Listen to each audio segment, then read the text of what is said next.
밀리의 소재가 심상치 않죠. 계속 상승 추세로 가고 있고, 이제 웹툰 테마라던가 디지털 컨텐츠 테마로 떠오르고 있습니다. 결국 테마가 올 때까지 이렇게 준비가 됐던 거죠.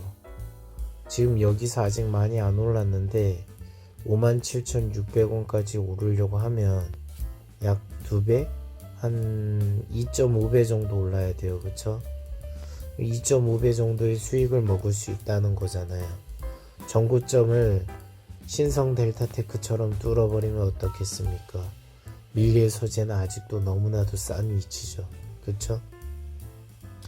거래량도 보다시피 이렇게 들어왔습니다.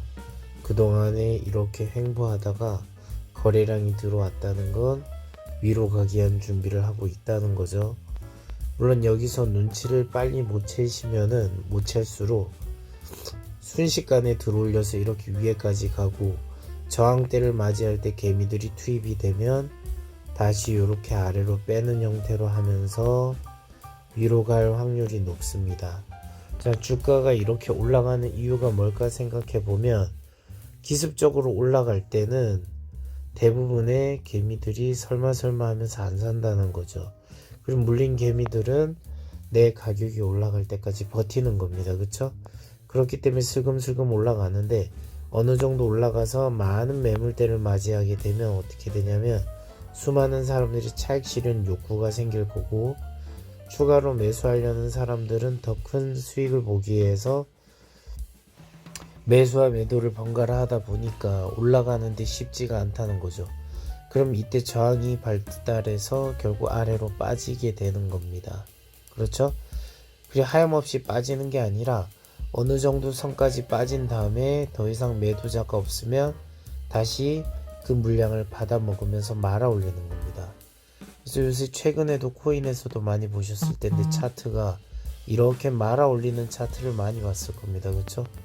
이 형태가 빨간색으로 말아 올렸던 파란색으로 말아 올렸던 중요하지 않아요. 꼬리 길이가 얼마나 길게 말아 올렸는지를 보시면 이 세력의 힘이 얼마나 센지를 알 수 있을 겁니다. 자, 밀리의 소재는 이런 내용이고요. 밀리의 소재가 여기서 이렇게 해서 계속 이렇게 빼먹고 하한가까지 줬다는 건 악의적으로 제가 볼 땐 내리 누른 거거든요. 그러면 이제 다시 매수세가 유입이 되면서 개미들이 혼비백산한 틈을 이용해서 뚫고 올라가는 그림이 나오면 밀리의 소재가 엄청나게 나중에 신고가를 경신하는 종목이 될 수도 있습니다. 이 얘기는 오래전부터 해왔던 건데 밀리의 소재라던가 앞으로 컨텐츠들 있죠. 심상치 않은 기류가 저는 느껴진다고 생각해서 이 컨텐츠와 관련된 모든 것들 있죠. 뭐 핑거 스토리도 될 수 있고 또 미스터 블루도 될 수 있고요. 그리고 요새 AI 관련돼서 되게 많은데 지금 이름이 생각이 안 납니다. 이런 것들이 다 올라갈 수 있다는 선을 생각하면 지금 하염없이 빠진 위치가 어떤 사람에게 엄청난 기회가 된다는 거죠. 이런 데 있는 사람은 팔 수가 없습니다. 얘가 올라올 때도 결국 얘들은 본전을 주거나 아니면 내가 수익을 더 내야 되기 때문에 강제적으로 비자발적으로 매수세에 동참할 수밖에 없는 겁니다. 기존 세력들도 매수를 계속 유지해야 되고 새로운 사람들도 매수를 하게 되면 매수의 응집력이 세져 가지고 더 쉽게 뚫고 올라갈 겁니다. 그쵸? 그래서 우리가 항상 생각할 때 올라가면 또 올라갈 거라 생각하지만 그렇게 안 되고 오히려 아래로 쭉 빠졌다가 더 빠졌다가 이렇게 올라가는 이유가 뭐냐면 이렇게 됐을 때 수많은 사람들이 매도를 못하는 상황이 발생하는 거예요. 내가 생각한 가격 이상으로는 올라야 돼 라는 생각이라던가 나는 여기서 팔아봤자 손해인데 이렇게 되면 모두가 비자발적으로라도 강제적이라도 매수세에 동참하는 역할을 하는 겁니다. 그걸 통해 가지고 주가가 상승한다는 거죠. 밀리의 소재뿐만 아니라 신성 델타테크도 마찬가지죠. 결국 신고가를 경신하잖아요. 왜 그렇게 될까요? 간단해요.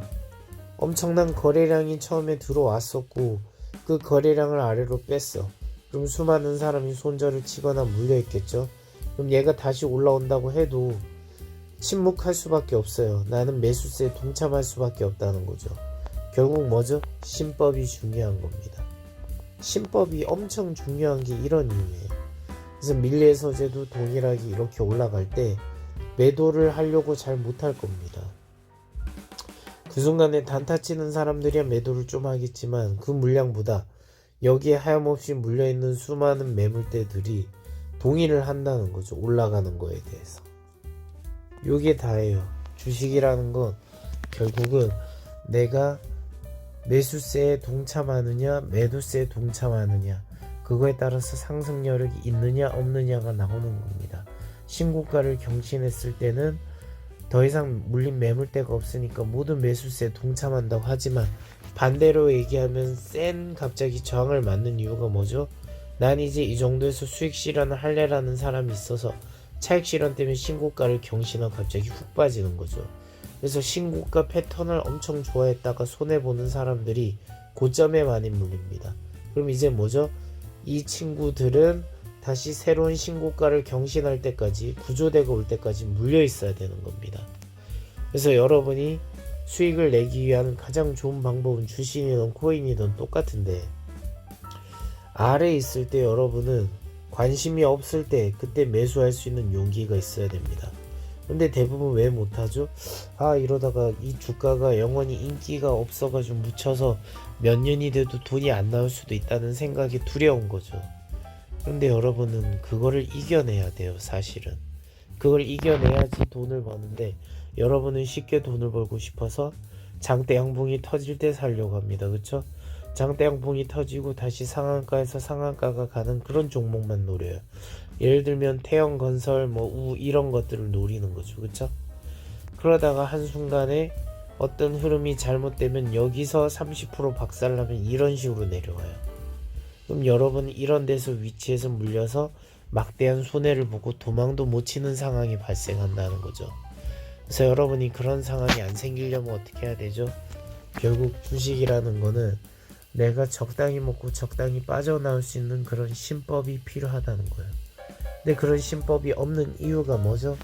결국 여러분은 언제 팔아야 될지 정하지 않고 매수세에 동참하거든요. 그래서 내가 어느 정도 먹어야 된다는 생각이 그때그때 바뀌어요. 그때그때 바뀌기 때문에 결국 여러분은 기회를 놓칠 확률이 높다는 거죠. 코인도 마찬가지예요. 아무리 잘 분석을 해서 열심히 말씀드려놔도 결국 여러분 탐욕 때문에 여러분의 계획이 바뀝니다. 절대 그러면 안 돼요. 공포도 마찬가지고 탐욕도 마찬가지고 그 두 개를 잘 조절해야 됩니다. 구독과 좋아요 알림 설정 사랑이고 저에게 큰 힘이 됩니다. 아울러 제가 영상을 지속하는데도 큰 동기부여가 됩니다. 지금 제가 좀 감기 기운이 와서 몸이 안 좋아서 목소리가 안 좋을 겁니다. 하지만 그래도 말씀드릴 거는 드리는 건데 어떤 종목을 사도 마찬가지예요. 여러분의 탐욕과 공포를 잘 조절해야 돼요. 신법이 먼저입니다. 신법이 따라주면 그 다음부터 어떤 종목으로든 수익 내기 쉬워지는데 그게 아니면 여러분은 여기서 당하고 저기서 당할 뿐입니다. 잦은 매수 매매를 통해서 수수료만 많이 낼 뿐이죠. 그렇게 되면 결국 돈을 많이 손절쳐야 되고 그렇게 되면 결국 영원에 수렴할 겁니다. 그런 일이 없길 바랍니다. 주밤.